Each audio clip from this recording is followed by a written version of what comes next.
con mister Tumminia, vicinissimi ormai all'inizio di una nuova stagione. Per te è ancora più speciale perché torni a Misilmeri dopo tanto tempo e puoi cominciare una nuova stagione praticamente da zero. Sì, molto speciale, sono contentissimo di essere tornato dopo 5 anni e quindi riemergono i bei ricordi del salto di categoria quando eravamo in promozione. Trovo un impianto eccezionale, una società cresciuta, un gruppo di ragazzi che sta facendo bene.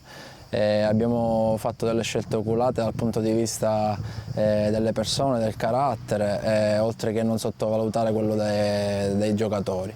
Quindi stiamo facendo bene, ci stiamo impegnando.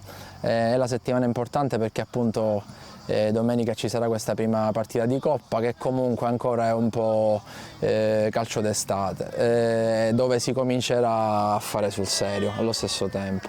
Ecco, tra l'altro tu l'anno scorso qui a Misilmeri hai costruito una gran bella cavalcata con l'Aspra, poi culminata in una promozione un po' thrilling, praticamente conosci ogni angolo di questo campo.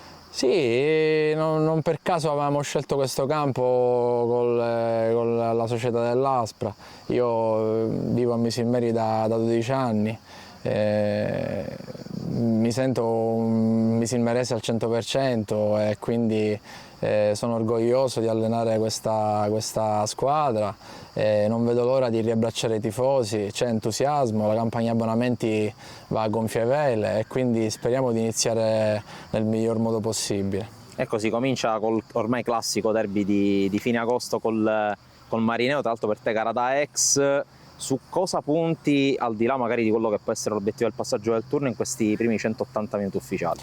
Intanto puntiamo a fare bene, in queste partite si vedrà la squadra che sarà appunto quella iniziale del campionato. Abbiamo fatto 3 amichevoli, nell'ultima eravamo un po' imballati perché il giorno prima avevamo caricato con un corposo lavoro atletico, quindi è normale, guai se non fosse così.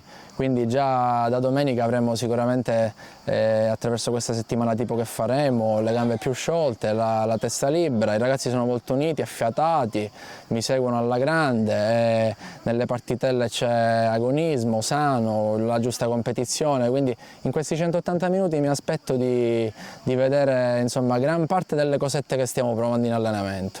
Ovviamente dico cercando di passare il turno. Ultima battuta sul campionato di eccellenza che ha perso le 2 dominatrici dell'anno scorso, Acra Cassedenna, però è un campionato che continua a livellarsi verso l'alto, tante squadre di alto livello. Dove collochi attualmente, sempre facendo i classici discorsi sulla carta, la Don Carlo Misilmeri? Guarda, lo stiamo vedendo tutti, Nissa e Pro Favara su tutte stanno facendo e hanno fatto una campagna importantissima. Non dimentichiamo l'Atletico Palermo, lo Sciacca, le 2 del Mazzara. Noi puntiamo a fare un campionato tranquillo, quindi l'obiettivo principale deve essere una salvezza e poi chissà, perché dico, dai nomi che abbiamo un'ottima rosa e un ottimo gruppo, quindi non li voglio citare nessuno col solito rischio di poter dimenticare qualcuno, però sono tutti giocatori, abbiamo fatto un mix di grandi e under e quindi siamo fiduciosi.